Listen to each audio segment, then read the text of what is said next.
बिस्मिल्लाहिर्रहमानिर्रहीम। अस्सलाम वालेकुम नाज़रीन, आप यूट्यूब चैनल देख रहे हैं। मैं इमरान खान हूँ। सबसे पहली खबर सुहेल अफरीदी का जो दौरा लाहौर है उसके हवाले से। जो मकसद था सुहेल अफरीदी का लाहौर आने का वो पूरा हो गया।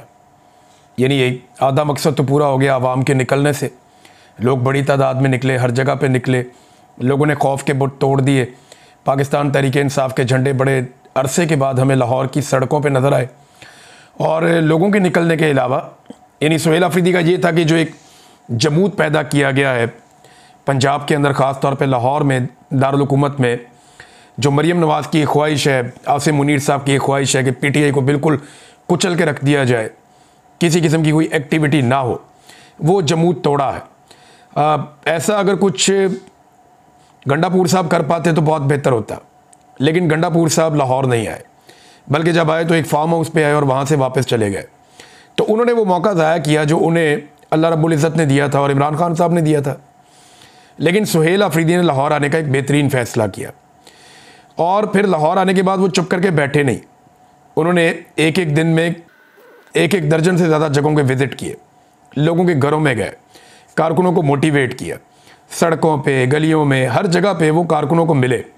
वो जिस इलाके में जाते रहे वहाँ पे इलाका बंद होता रहा। पुलिस को जैसी ही इतला मिलती, पुलिस की दौड़ें लग जाती, फौरी तौर पे पुलिस आगे बढ़ती, ये इलाका बंद करो, वो इलाका बंद करो, कारकुनों का रास्ता रोको, लोगों को गिरफ्तार करो। बहुत सारे लोगों पे मुकदमा दर्ज हुए, बहुत सारे लोग गिरफ्तार हो गए, बहुत सारे लोगों के घरों पे छापे पड़े। काफ़ी बर्बरियत के बावजूद सुहेल अफरीदी जो करने आए थे वो करने में कामयाब हो गए। अब जो मनाज़िर हम देख रहे हैं, कुल मिलाकर ये एक कामयाबी की दास्तान है। तो आधा काम तो पाकिस्तान तहरीक इंसाफ के जो वर्कर्स हैं या जो लाहौर के शहरी हैं उन्होंने कर दिया। वो निकले, बड़ी तादाद में निकले, और निकलने के बाद उन्होंने अपने होने का सबूत दिया। उन्होंने बताया कि आज भी इमरान खान साहब लाहौर की सबसे मकबूल सियासी शख्सियत हैं। वो जिसे भी नामज़द करेंगे वो बड़े आराम से यहाँ पे कौमी असम्बली हो, सूबाई असम्बली हो या कोई भी इलेक्शन हो, वो जीत जाएगा फॉर्म 45 के मुताबिक। अब फॉर्म 47 जो है वो एक नया तरीका वारदात निकाला हुआ है एस्टेब्लिशमेंट ने और इलेक्शन कमीशन ने मिलकर, ये चोरों डाकुओं के साथ। तो वो फिर फॉर्म 47 जारी कर देते हैं। लेकिन जब भी कभी फॉर्म 45 के मुताबिक यानी रियल इलेक्शन होगा पाकिस्तान में, तो वो पाकिस्तान तहरीक इंसाफ ही जीतेगी, ये दिखाई दे रहा है। अब लाहौर में शरीफों ने सबसे ज़्यादा पैसा लगाना होता है, सबसे ज़्यादा वसाइल यहाँ पे खर्च करने होते हैं, सबसे ज़्यादा ओहदे यहाँ पे बांटने होते हैं, सबसे ज़्यादा तवज्जो यहाँ पे देनी होती है। लेकिन इतना कुछ करने के बावजूद आज शरीफों का नाम लेने वाला कोई नहीं। यानी अभी तक नवाज शरीफ नहीं निकल सकता लाहौर में, मरीम नवाज़ ऐसे निकलकर अवाम में लाहौर में नहीं जा सकती।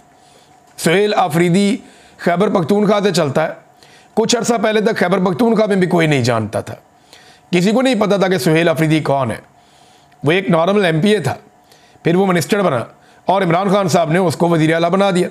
अब जब वो वज़ीर आला बना तो पंजाब के लोग तो उसको नहीं जानते। पंजाब के लोगों को तो पता भी नहीं है कि सुहेल अफरीदी कौन है, इसका कबीला क्या है, इसका हसब नस्ब क्या है, कुछ भी नहीं पता। लेकिन पंजाब के लोग ये जानते हैं कि ये इमरान खान का नामज़द करदा आदमी है। इमरान खान जिसको भी नामज़द करेगा वो जब भी पंजाब में आएगा, लाहौर में आएगा, लोग ऐसे ही इज्जत करेंगे। तो आधा काम जो है वो तो लोगों ने कर दिया और बाकी का आधा काम टिकटॉकरों ने कर दिया। ये ज़हनी मरीज़ है टिकटॉकर सारे पंजाब के अंदर जो हैं। ये चंद सहेलियों को इकट्ठा करके इनकी हुकूमत बना दी गई है और एक जाली सरकार बना दी गई है। नवाज शरीफ और आसिम मुनीर साहब का गठजोड़ है, उसके नतीजे में नवाज शरीफ की बेटी आकर वज़ीर आला बन गई। मैंडेट भी नहीं था इसके पास, फिर भी लाके इसको वज़ीर आला बना दिया। ये अपनी सीट भी महर शराफत से हार गई थी, इसके बावजूद ये वज़ीर आला पंजाब बना दी गई। बन तो नहीं सकती कभी भी। यानी ये औरत अगर कोई 50 दफ़ा भी इलेक्शन लड़े तो ये वज़ीर आला नहीं बन सकती पंजाब की। उसकी वजह यह है कि अब मैंडेट इनके पास आना ही नहीं है। जो गंद इन्होंने मार दी है ना पाकिस्तान की और पंजाब की आवाम के साथ, जो जुल्म और ज़्यादती कर दी है, ना कभी इनको किसान वोट देगा, ना कभी मजदूर वोट देगा, ना कोई मेहनत कश इन्हें वोट देगा, ना कोई तालिब इल्म इन्हें वोट देगा, ना कोई उस्ताद इन्हें वोट देगा, ना कोई बेचारा सरकारी मुलाजिम इन्हें वोट देगा। इन्हें वोट अब कोई नहीं देता। जो कुछ इन्होंने पंजाब की आवाम के साथ कर दिया है, और गरीब तो वैसे ही इन्होंने कुचल दिया है, तो वोटों वाली तरफ से तो इनको ना है। हाँ, जब तक इनको कोई फील्ड मार्शल इनका वाकफ बन जाए, कोई आर्मी चीफ इनका वाकफ बन जाए, कोई बूट शूट इनको मिल जाए पॉलिश करने के लिए, और उस पॉलिश के नतीजे में ये हुकूमत में आ जाए, तो वो एक अलग बात है।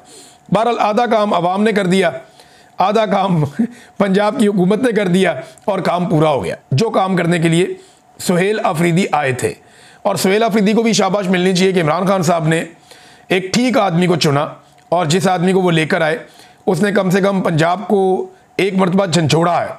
अब देखना यह है कि पंजाब की जो सियासी क़यादत है, यहाँ के MNAs, MPAs, यहाँ के टिकट होल्डर्स, ये सारे लोग अब किस तरह इस सारे मामले को कैश करते हैं। ये जो एक थोड़ी सी तहरीक पैदा हुई है, इस तहरीक को बड़ी तहरीक में कन्वर्ट कैसे करते हैं, ये आने वाले दिनों में पता चलेगा। अच्छा नादरीन, उमर चीमा के घर जाने की कोशिश की सुहेल अफरीदी ने। ये बताया सलमान अकरम राजा साहब ने कि जनाब सुहेल अफरीदी साहब को जाना था उमर चीमा साहब के घर, लेकिन क्योंकि उमर चीमा साहब का घर जो है वो छावनी में है, कंटोनमेंट में, तो कंटोनमेंट में जनाब उन्हें रोक दिया गया, उन्हें नहीं जाने दिया गया।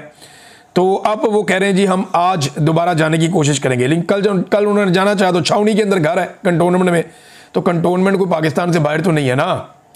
वज़ीर आला कंटोनमेंट में क्यों नहीं जा सकता? कंटोनमेंट किसी के बाप की जागीर तो नहीं है। कंटोनमेंट जो है वो एक छावनी का इलाका है, लेकिन पाकिस्तान का हिस्सा है। अब वो कोई भारत में थोड़ी है जहाँ पे वीज़ा लेकर जाना पड़ेगा, तो वज़ीर आला को वहाँ पे जाना चाहिए। वो कह रहे हैं जी आज के दिन में दोबारा कोशिश करेंगे, और बदसलूकी की तवक्को की जा सकती है कि हमारे साथ बदसलूकी भी की जाए। वैसे एस्टेब्लिशमेंट को होश के नाखून लेने चाहिए, ऐसी घटिया हरकतें नहीं करनी चाहिए कि अवाम जो है वो कंटोनमेंट में दाखिल ना हो, या अवामी वज़ीर आला जो है वो कंटोनमेंट में दाखिल ना हो। जब कंटोनमेंट के लोग पूरे पाकिस्तान में फिर सकते हैं, तो पाकिस्तानी जो है वो कंटोनमेंट में क्यों नहीं जा सकते? ये क्या बकवास है? इंडिया कंटोनमेंट ख़त्म कर रहा है और पाकिस्तान के अंदर जनाब कंटोनमेंट के अंदर अवामी वज़ीर आला नहीं जा सकता। ये हालात पैदा कर दिए। वो सुहेल अफरीदी फूड स्ट्रीट गए कि जनाब फूड स्ट्रीट में जाऊंगा, वहाँ जाके खाना खाना था रात का, और इस बात का बड़ा खदशा था क्योंकि अंदरून शहर में बहुत ताकत है पाकिस्तान तहरीक इंसाफ की। तो लोगों ने बहुत रश लगा दिया जहाँ जहाँ से वो गुजरे। सुहेल अफरीदी खुद रुक के नारे लगवाते रहे। अब जब वो फूड स्ट्रीट गए तो उनके जाने से पहले फूड स्ट्रीट की लाइटें बंद करके पूरी फूड स्ट्रीट ही बंद करवा दी। अंदाज़ा करें ये निज़ाम कितना डरा हुआ है। वो भई एक बंदा खाना खाने जा रहा है, वहाँ बेशुमार लाइटें लगाई गई हैं, वो रात को जागने वाला माहौल है। एक मेहमान वज़ीर आला आया है, और अगर वो फूड स्ट्रीट में जाके खाना खा लेगा तो आपको तो चाहिए था स्पेशल एहतमाम करते, वहाँ सिक्योरिटी का बंदोबस्त करते, वहाँ पे ज़्यादा लाइटें जलाते, वहाँ के होटल वालों को कहते कि अगर ताख़ीर भी हो जाए तो आपने परवाह नहीं करनी। एक मेहमान वज़ीर आला आया, उसको वहाँ खाना खाने देना है। इन्होंने क्या किया? इन्होंने लाइटें बंद करवा दी, फूड स्ट्रीट ही बंद हो गई। अंदाज़ा करें आप। ये नहीं कोई वफद आ जाए ना गैर मुल्की, छोटा मोटा कोई थर्ड क्लास मुल्क का भी कोई गवर्नर आ जाए या कोई हुक्मरान आ जाए, तो ये क्या करते हैं? ये सारी रात लाइटें जला के रखते हैं। ये जनाब शाही किला आधी रात को खोल देते हैं। ये हजूरी बाग के अंदर बड़े बड़े प्रोग्राम करवाते हैं। लेकिन एक सूबे का वज़ीर आला आया और वो अवामी मुंतखब नुमाइंदा है, वहाँ गुडविल जेस्चर देने की बजाय फूड स्ट्रीट की लाइटें बंद कर दी। ये तो अच्छा, मैं वैसे ये देख रहा हूँ कि मरीम नवाज ने कोशिश करनी है नवाज शरीफ का रिकॉर्ड तोड़ने की, लेकिन नवाज शरीफ का रिकॉर्ड इतना आसान नहीं है तोड़ना। जुल्म, बर्बरियत, 2 नंबरी, फ्रॉड और बूट पॉलिश में नवाज शरीफ साहब ने जो मुकाम हासिल किया है, ये बहुत मुश्किल है कि कोई और ज़हनी मरीज़ वो मुकाम हासिल कर सके। अब मेरे पास एक बड़ी मज़ेदार खबर है, बहुत ही ज़बरदस्त खबर है। मैं आपको 1-2 दिन में खबर में छोड़ कर रहा हूँ। मैं आपको खबर दूंगा टिकटॉकर आला के हवाले से। बड़ी कमाल खबर है, आप बहुत एंजॉय करेंगे। सिर्फ मुझे 2 दिन और दे दें, मैं इस खबर को ज़रा थोड़ा सा और पॉलिश कर लूँ, ज़रा 1-2 सोर्सेज और चेक कर लूँ, आपको बड़ी इंटरेस्टिंग खबर दूंगा इनके हवाले से। और ऐसी खबर दूंगा कि ये खुद भी सर पकड़ के बैठ जाएंगे कि ये खबर बाहर कैसे निकली। ज़िले शाह के घर जाना था। नईम हैदर पंजूसा साहब ने कहा था कि ये ज़िले शाह के घर जाएंगे, और मुझे लगा कि शायद आज कल दिन में ये गए भी हैं, लेकिन वो पता चला कि ज़िले शाह की फैमिली को शहर से बाहर कहीं और शिफ्ट कर दिया, और ये पंजाब हुकूमत ने किया, ये उन्होंने इल्ज़ाम लगाया। अभी कुछ एक्टिविटीज़ और हैं जो सुहेल अफरीदी ने आज के दिन में लाहौर में करनी है। देखते हैं कि और कितना ज़्यादा मोमेंटम वो बनाते हैं, लेकिन इसको एक कामयाब दौरा ही कहा जाएगा। किसी भी सियासी शख्सियत को ऐसा दौरा मिल जाए जहाँ पे रुकावटें भी हों, तंग भी किया जाए, गिरफ्तारियाँ भी हों। अब 11-12 बंदे तो वो गिरफ्तार हो गए हैं जो उनके साथ वफद के साथ साथ जा रहे थे। 11 बंदे बताया जा रहा है कि वो गिरफ्तार हो गए, और लाहौर में तो बेशुमार गिरफ्तारियाँ हमेशा होती रहती हैं, मज़ीद गिरफ्तारियाँ भी की गई हैं। तो ये बड़ा एक माहौल बना हुआ है। अब नाज़रीन, मुझे एक बात समझ आ गई इस सारे एपिसोड से कि पाकिस्तान की जो मिलिट्री एस्टेब्लिशमेंट है या जो फ़ौजी क़यादत है, वो हमेशा से तलबा तंजीमों के ख़िलाफ़ क्यों रही है। मुझे माजी में समझ नहीं आता था। मुझे लगता था शायद ये सोचते हैं कि और तलबा तंजीमों की वजह से कोई दहशतगर्दी हो जाती है, कोई लड़ाई झगड़ा हो जाता है, कोई तालब इल्म अपनी एजुकेशन से दूर चले जाते हैं। भाई अगर तालब इल्मों को आपने सियासत से दूर रखना है तो आप पॉलिटिकल साइंस का मजमून ही ख़त्म कर दें, आप माशरती उलूम ख़त्म कर दें। भाई सियासत तो वो अपने निसाब के अंदर पढ़ते हैं, तो फिर ये कैसे हो सकता है कि आप उन्हें सियासत से मुकम्मल तौर पर दूर रखें? सियासत से उनका आइनी हक है, ये आइन के अंदर लिखा है, कानूनी हक है उनका। तो मुझे अब समझ आई कि पाकिस्तान की मिलिट्री एस्टेब्लिशमेंट या पाकिस्तान के जर्नैल वो हमेशा से क्यों इस बात के खिलाफ हैं कि स्टूडेंट पॉलिटिक्स का हिस्सा ना बने, या जो स्टूडेंट तंजीमें हैं जैसे MSF है, PSF है, अभी ISF बहुत तगड़ी है, इंसाफ स्टूडेंट फेडरेशन, ये हमेशा से क्यों सोचते थे या क्यों ये कोशिश करते थे कि कॉलेजेस में और यूनिवर्सिटीज़ के अंदर तलबा तंजीमें काम ना करें? ये सुहेल अफरीदी को देखकर समझ आ रही है, ये बात मीना खान अफरीदी को देखकर समझ आ रही है, ये बात मुराद सईद को देखकर समझ आ रही है, ये बात शाहिद खटक को देखकर समझ आ रही है, ये इन नौजवानों को देखकर बात समझ आ रही है कि एक्चुअली ISF से इतना ज़्यादा ये क्यों डरते हैं। और बहुत सारे नौजवान हैं, बहुत सारों के नाम मैं ले पाऊंगा, बहुत सारों के मुझे याद भी नहीं, लेकिन ISF ने जिस तरह से लीडर पैदा किए हैं और जैसे उन्होंने एस्टेब्लिशमेंट के नाक में दम किया है और जिस तरीके से उन्होंने मिच्योर पॉलिटिक्स की है, वो ये बताता है कि तलबा के सियासत में आने से क्यों पाकिस्तान के जर्नैल खौफजदा होते हैं।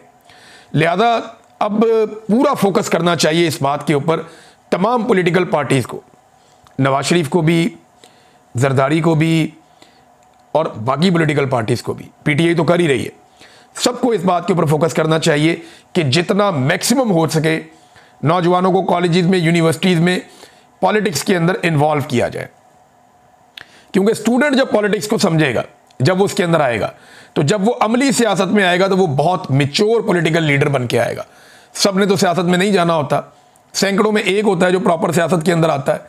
लिहाजा ये सब पॉलिटिकल पार्टीज़ को करना चाहिए और ये तालिब इल्म ही होंगे जो पाकिस्तान के अंदर से आमरीत को दफन करेंगे, अगर कोई दफन करना चाहे तो। वरना मैं यहाँ पे आज वो बाप बेटे के स्टेटमेंट सुन रहा था जरदारियों के, ये बड़ा जरदारी, छोटा जरदारी, आसिफ जरदारी और बिलावल जरदारी, मैं दोनों के स्टेटमेंट सुन रहा था और मैं हैरान हो गया इनके स्टेटमेंट सुन के। ये बेनज़ीर भुट्टो साहिबा की बरसी के स्टेटमेंट्स हैं और जो इन्होंने तारीफ़ें की हैं फील्ड मार्शल की, मैं आपको थोड़ी सी बताता हूँ। ये तारीफ़ें सुन के तो मैं तो हैरान हो गया। यानी एक जनाब जरदारी साहब, हमारा फील्ड मार्शल नाकों चने चबवा देगा। फिर बिलावल, फील्ड मार्शल का नाम सुनते ही मोदी छुप जाता है, गायब हो जाता है। फिर बिलावल ने कहा जिन तैयारों से भारतीय तैयारे गिराए वो जरदारी ने मंगवाए थे। वो कब मंगवाए थे भाई, किसी को पता ही नहीं है इस बारे में। और जरदारी साहब ने जो तारीफ़ें की, ज़मीन आसमान के कलाबे मिला दिए फील्ड मार्शल की तारीफ़ों में। ट्रंप भी हमारे फील्ड मार्शल का नाम लेता है। अच्छा, बरसी बेनज़ीर की है, बेनज़ीर की बरसी है और एक डिक्टेटर पे इल्ज़ाम है कि उसने बेनज़ीर को कत्ल करवाया था और एक दूसरे डिक्टेटर नुमा शख्स की कहते तारीफ़ें कर रहे हैं। यानी एक मिलिट्री चीफ के ऊपर इल्ज़ाम है, यानी एक ने जुल्फ़िकार अली भुट्टो को कत्ल करवा दिया अदालत से और एक ने बेनज़ीर भुट्टो को शहीद करवा दिया, और एक की ये दोनों बाप बेटा ज़मीन आसमान के किलाबे में लाके तारीफ़ें कर रहे हैं। ये बिलावल की तरह बात सुना को बड़ा मज़ा आएगा। फील्ड मार्शल साहब का नाम सुनते ही भारत का मोदी छुप ही जाता है, गायब हो जाता है। इसको एक दफ़ा और सुना को बड़ा मज़ा आएगा। ये बिलावल है। फील्ड मार्शल साहब का नाम सुनते ही भारत का मोदी छुप ही जाता है, गायब हो जाता है। अच्छा, और भी बड़ी तारीफ़ें की हैं, जरदारी ने भी बहुत तारीफ़ें की है। अच्छा, मज़ा आ गया। वैसे बेनज़ीर भुट्टो अगर जिंदा होती ना अगर बेनज़ीर भुट्टो जिंदा होती ना तो पक्की लितरॉल थी। मैं अच्छी तरह बेनज़ीर भुट्टो साहिबा का, उनका जो सियासी कद था, उनकी जो सियासी समझ थी, वो बहुत एंटी एस्टेब्लिशमेंट किस्म की खातून थी। उन्होंने कोशिश की अपनी लाइफ में कि जितना हो सके फ़ौज को सियासत से दूर करें और फ़ौज को या जर्नैलों को उनकी हदूद के अंदर रखा जाए। अगर बेनज़ीर को पता होता कि उनका बेटा इतने अच्छे जूते पॉलिश करेगा, इतने अच्छे जूते पॉलिश करेगा, तो वो एक वसीयत लिख कर जाती है। एक तो इन्होंने ये वसीयत लाकर सामने रख दी थी ना कि बिलावल जनाब वो शरीक चेयरमैन है और जरदारी भी चेयरमैन है, वो वसीयत बना के उन्होंने गेम डाल दी थी। बेनज़ीर वाकई एक वसीयत लिख कर जाती और उसमें लिख कर जाती कि कुछ हो जाए बिलावल को सियासत में नहीं लाना, वरना ये हमारा नाम डुबो देगा। यानी मैं हैरान हो रहा हूँ कि बेनज़ीर की बरसी है और तारीफ़ें किसकी हो रही हैं, फील्ड मार्शल आसिम मुनीर की। अच्छा, ये खुशामद कर रहे हैं, लेकिन खुशामद ही है ना, और क्या है। यानी कभी ये खाते डाल देते हैं नवाज शरीफ के उसने जंग जीती है, कभी शहबाज शरीफ के उसने जंग जीती है, कभी ये खाते डाल देते हैं जरदारी के उसने जंग जीती है। नहीं, जरदारी ने ये भी कहानी सुना दी कि मेरे पास एक बंदा आया, मेरा मिलिट्री सेक्रेटरी, उसने कहा जी आप बंकर में घुस जाएं, जंग शुरू हो गई है। तो मैंने कहा जी लीडर जो है ना वो मैदान जंग में मरते हैं, बंकर में नहीं मरते। तो जरदारी साहब कौन से मैदान जंग में आप गए थे? और जितने दिन जंग लगी रही है ना आपका कोई स्टेटमेंट, ना नवाज शरीफ का कोई स्टेटमेंट, ना शहबाज शरीफ का कोई स्टेटमेंट, ना टिकटॉकर आला का कोई स्टेटमेंट। तुसी तो सारे गायब हो गए सी। ये सच्ची बात है, आप वो दिन निकाल कर देखें, अखबारात निकाल कर आप पढ़ें, आपको पता चलेगा ये तो सारे गायब हो गए थे। इनके तो स्टेटमेंट भी कोई और जारी करते थे, इनके तो कोई वीडियो बयान भी सामने नहीं आ रहा था। ये तो ना इनका ट्विटर हिल रहा था, ना इनकी कोई वीडियो बयान सामने आ रहा था। ये तो सारे मंजर से ही गायब हो गए थे। जिस वक्त इंडिया और पाकिस्तान की लड़ाई चल रही थी ये तो दिखाई भी नहीं दे रहे थे। और वो कभी फील्ड मार्शल के खाते डाल देते हैं सारी जंग। यानी उन्होंने 1 इंच जमीन फतह नहीं की आसिम मुनीर साहब ने। लेकिन आसिम मुनीर साहब के जिम्मे एयरफोर्स नहीं थी, air force joint chief of staff के अंडर थी, आसिम मुनीर साहब के अंडर नहीं थी। जंग एयरफोर्स ने जीती है, बड़ी फौज ने जंग नहीं जीती। आसिम मुनीर साहब बड़ी फौज के सरबराह थे। अगर इन्होंने कोई 1 इंच या कोई 1 चौकी फतह की है तो वो दिखाएं ना मीडिया को। वैसे तो मीडिया पे बहुत सारे लोगों ने कहा कि 400 चौकियां फतह हो गई, 600 इधर फतह हो गई, हमने ये भी ले लिया वो भी ले लिया। वो सुबह पता चला कुछ भी नहीं लिया। तो कभी आसिम मुनीर के खाते में डाल देते हैं। वो जो एयरफोर्स थी ना जिन्होंने ये कारनामा किया था उनको फिर छुट्टी पे ही भेज दें। उनका बेचारों का तस्करा ही कोई नहीं करता जिन्होंने लड़ाई लड़ी है, जिन्होंने तैयारे गिराए हैं, जिन्होंने बेचारों ने कुर्बानी दे के जाके वहां लड़ाई लड़ी है, उनका नाम ही कोई नहीं लेता। और जिन्होंने कुछ नहीं किया, कभी एक अपने खाते डालता है, दूसरा अपने खाते डालता है, तीसरा अपने खाते डालता है। मुझे तो हैरत होती है। और जिस किस्म के बूट पॉलिशी मुकाबला चल रहा है, देखें PMLN ये साबित करना चाहती है कि आसिम मुनीर साहब हमारी पार्टी के लीडर हैं और हमारी पार्टी के बड़े हैं। पीपल्स पार्टी ये साबित करना चाहती है कि नहीं, आसिम मुनीर साहब हमारी पार्टी के लीडर हैं, हमारी पार्टी के बड़े हैं। अब दोनों बाप बेटे ने बहुत तारीफें की आसिम मुनीर साहब की, और इनको ये उम्मीद थी कि मोहसिन नकवी जाकर फील्ड मार्शल को बताएंगे कि जनाब शरीफ खानदान तो कुछ भी नहीं, जो आपकी तारीफें जरदारी खानदान करता है उसका कोई मुकाबला नहीं है। बहरहाल टका के इन्होंने जो है वो तारीफें की हैं और बड़ा इंटरेस्टिंग था। नाज़रीन, अरब अमारात के जो हुक्मरान हैं वो शिकार खेल रहे हैं पाकिस्तान में और उनको बड़ा प्रोटोकॉल भी दिया गया, लेकिन दुबई का वीज़ा नहीं मिल रहा पाकिस्तानियों को। आज से 4 साल पहले आप चले जाएं इमरान खान के दौर में, आप फीस जमा करवाएं आपको वीज़ा मिल जाता था। बहुत कम होता था वो रिजेक्शन हो जाए ना, वो रिजेक्ट नहीं करते थे इमरान खान साहब के दौर में। आज दुबई का वीज़ा ही नहीं मिलता पाकिस्तानियों को। क्यों? ये आपके ताल्लुकात हैं, ये आपकी औकात है। वो पाकिस्तान में आके शिकार खेल रहे हैं, शिकारगाह बनी हुई है, इंजॉय कर रहे हैं, और पाकिस्तानियों को वीज़ा ही नहीं मिल रहा दुबई का।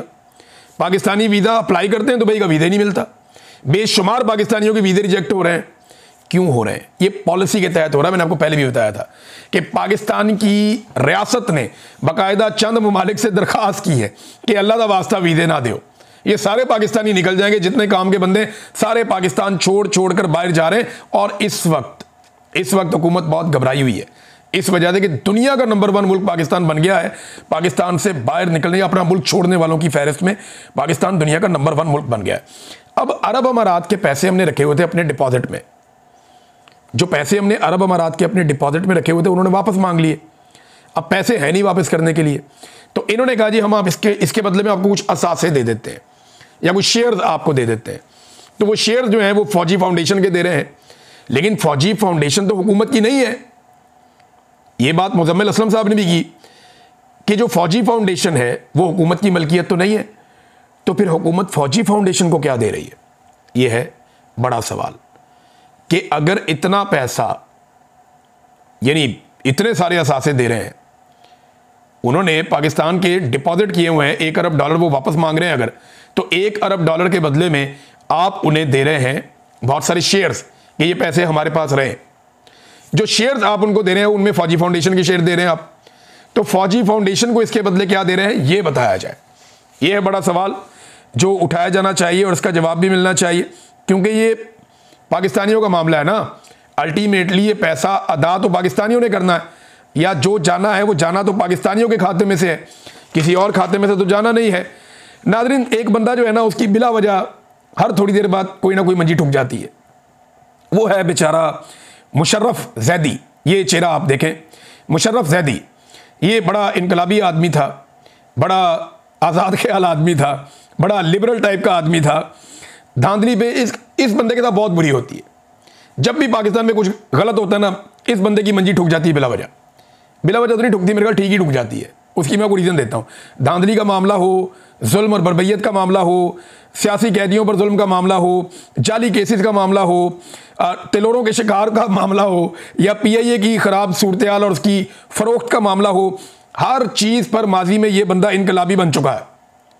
अब हो ये रहा है कि जैसे ही कोई नई एक्टिविटी होती है, इसका जो इनकलाबी बयान है वो उठा के इसके मुंह पे मार देते हैं लोग, और लोग इसकी अपनी ट्वीट से इसकी अपनी ठुकाई कर देते हैं। और मेरे ख्याल में काफ़ी मुनासिब दिखाई देता है कि ये ठुकाई इनकी जेन्युइन हो रही है, क्योंकि ये बहुत बड़े इनकलाबी होते थे, लेकिन सरकारी नौकरी मिलने के बाद नौकर की ते नखरा की। नाज़रीन, सुहेल अफरीदी को मैंने लाहौर में घूमते हुए देखा ना, तो मुझे नवाज शरीफ का एक दौरा याद आ गया।